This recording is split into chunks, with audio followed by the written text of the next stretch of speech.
Welcome to today's deep dive. We are so glad you're here with us. Okay, let's unpack this. Have you ever, looked at ancient religious art? Right, like the really elaborate stuff from India. Yeah, exactly. Beings with multiple arms or animal features. And if you're like most people, you probably just assumed it was early humanity using their imagination to make sense of the universe. It's just mythological symbolism. Totally. Like they needed a face for the rain or the sun. But today, we are diving into a really fascinating rebuttal by a guy who goes by Osman, also known as the blind Muslim yogi. And Osman is not just throwing ideas at the wall. He's a bioenergy healer. He's an advanced yoga and meditation teacher with 50 years of experience. 50 years. Half a century, yeah. And we are exploring his direct response to a very popular, very modern take on Hindu deities. Right, and just to set the stage for how we're going to tackle this deep dive, we're setting up a bit of a dynamic today. I'm going to play the role of the modernist, the skeptic. The one representing the idea that humans basically invented these forms to visualize the divine. Exactly. And you are going to break down Osman's counterargument, which is, it's the idea that these forms are not imaginary at all, but objective, high-frequency realities. It's a huge shift in perspective. And just a quick disclaimer before we get into the weeds here. Oh, yeah, good call. We are impartially exploring Osman's viewpoint today. We're looking at the source materials, religious and philosophical concepts objectively. Right. The goal is absolutely not to endorse any specific theology. Exactly. We're just trying to unpack this really fascinating intersection of ancient spirituality, quantum dimensions, and human consciousness, exactly as Osman presents it. So let's get into the trigger for this whole thing. Osman actually recorded his rebuttal because he was listening to a spiritual podcast. Right. It was an episode of The Ranveer Show. Also known as Beer Biceps, yeah. And the guest was this 67-year-old female scholar from Karnataka. And she is incredibly credentialed, highly educated. She's authored 5 books. Yeah, she's an expert in some seriously complex fields, like Sri Vidya and Kashmir Shaivas. Which makes her perspective carry a lot of weight in these modern discussions. Definitely. So during this interview, she lays out her modernist viewpoint. She essentially says that God is formless, totally beyond a name. Formless and nameless, yeah. Right. And so in her view, the millions of Hindu deities, all these intricate forms, are simply concoctions of the human mind. They are imaginative tools. Because the human mind struggles with the abstract. Exactly. People wanted a tangible way to visualize and worship God, so they made these forms up. And that view she's expressing, it aligns perfectly with Advaita philosophy. Which is non-dualism, right? Right. In Advaita, the ultimate spiritual goal is to realize that there's no actual separation. There's no you, there's no me. It's all just one cosmic soul. One consciousness. Yes. There's a really famous analogy by Gopi Krishna. He was a Kundalini author back in the 1960s. He described the Advaita experience like a single drop of rain. Falling into the ocean. Exactly. The moment that drop of rain hits the ocean, it merges. It completely loses its individual identity. You can't separate the drop from the ocean anymore. Which sounds incredibly peaceful, but it means losing yourself entirely. It does, and we should briefly contrast that with Bhakti Yoga, which is the path of pure devotion. Because in Bhakti, you don't want to lose yourself. Right. You want to keep your identity. You have to remain separate from the divine so you can actually adore the divine. Like the story of Hanuman. Perfect example.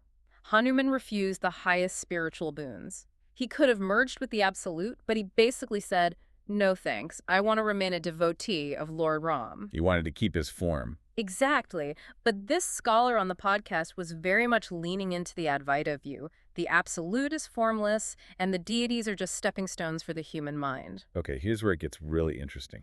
Osman hears this, and he completely disagrees with her conclusion. He fundamentally redefines what we're even talking about. Right. He accepts that the absolute Brahman in Sanskrit is formless. It's beyond human conception. He agrees with her on that. But he draws a massive line in the sand regarding the deities. Yeah. He says the beings people are calling gods, the ones with the forms, they aren't Brahman. They're divas and divas. And this is where his bioenergy background comes in. He defines these divas and divas not as God with a capital G, but as effulgent beings. Effulgent, meaning? Luminous, Yeah. radiant. He says they are literally made of light matter, or photons. Photons. So they are physical in a sense, just not our kind of physical. Exactly. And he argues they existed long before humans ever walked the earth, so humans couldn't possibly have invented them. Okay, but playing the skeptic here. If there are beings made of light flying around, why can't we see them? This brings us to his dimensional argument. It's all about frequency. Like tuning a radio. Exactly like that. Think about quantum physics. Currently, string theory theorizes that the universe might have 11 dimensions. Right, 11. But Osman points out that the ancient yoga sciences actually map out 114 dimensions. 114. That is a massive jump. It is. And we, humans with our current biological bodies, exist in the third dimension.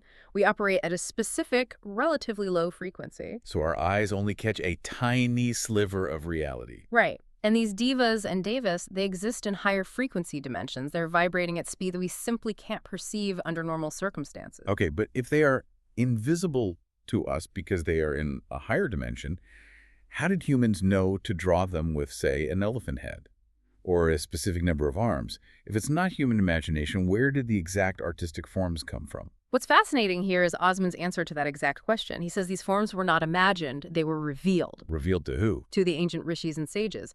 But it wasn't just a random vision. Every single deva and devi has a very specific corresponding scientific blueprint. The blueprint. Yes. It consists of two parts. A mantra, which is a highly specific sound frequency, and a yantra.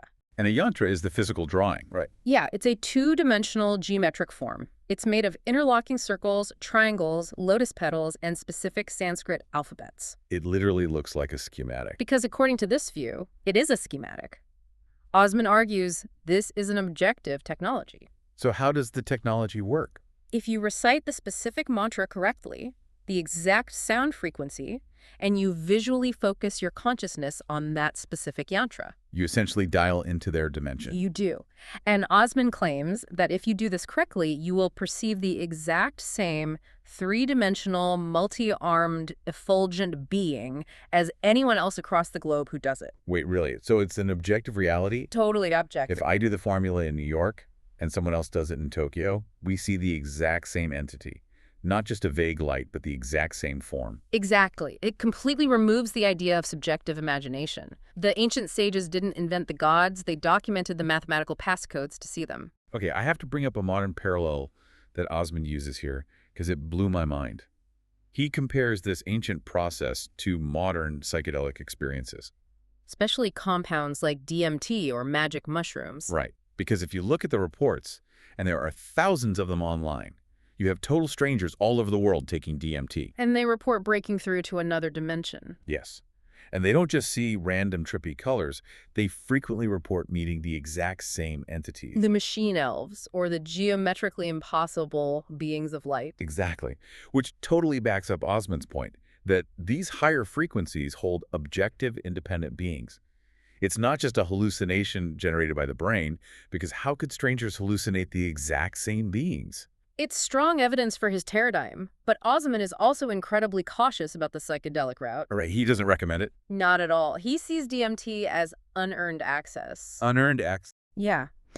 When you use a chemical to force the door open, you have no control over the frequency you turn into.